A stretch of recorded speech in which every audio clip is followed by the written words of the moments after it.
বিধানসভার প্রার্থী সায়ন্তিকা বন্দ্যোপাধ্যায়ের সমর্থনে মুখ্যমন্ত্রী মমতা বন্দ্যোপাধ্যায়ের বিশাল পদযাত্রা।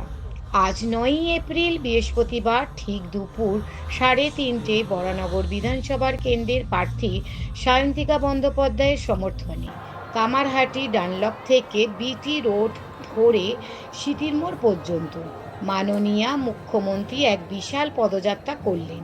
পদযাত্রার প্রথম ভাগেই ছিলেন মাননীয়া মুখ্যমন্ত্রী মমতা বন্দ্যোপাধ্যায় সহ অন্যান্য মন্ত্রীগণ।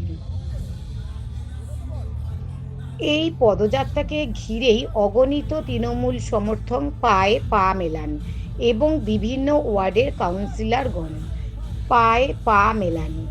আসন্ন ২৯শে এপ্রিল বিধানসভার ভোটকে কেন্দ্র করে এই পদযাত্রা শুরু হয় অনেক আগে থেকেই। ডানলপ এর সামনে জমায়েত হতে থাকেন অগণিত তৃণমূল সদস্য, মহিলা সদস্য এবং লোকসভা ও বিধানসভার প্রার্থীরা।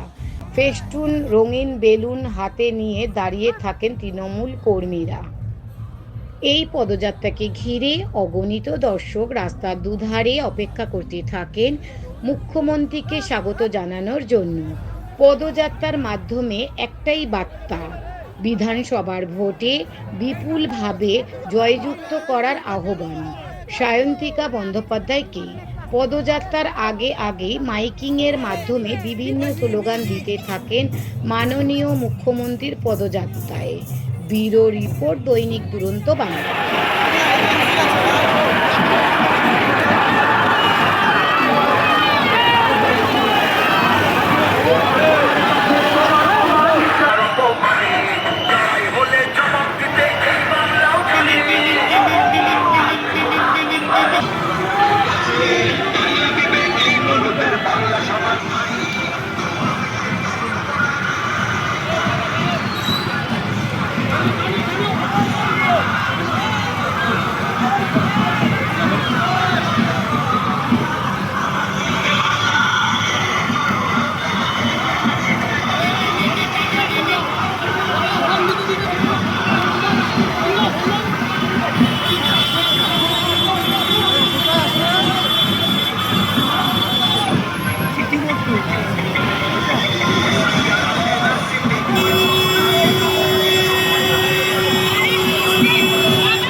আমরা ভীষণ খুশি, আমরা কৃতজ্ঞ দিদির কাছে। দিদি বরানগরের মাটি এসে ছুঁয়ে গেছেন, এটা আমাদের আশীর্বাদ এবং তৃণমূল কংগ্রেসের কর্মীরা আরও উজ্জীবিত, সমর্থকরা আরও উজ্জীবিত, মানুষ মমতা দিদিকে আশীর্বাদ করবে, ভোটে জেতাবে, মুখ্যমন্ত্রী করবে।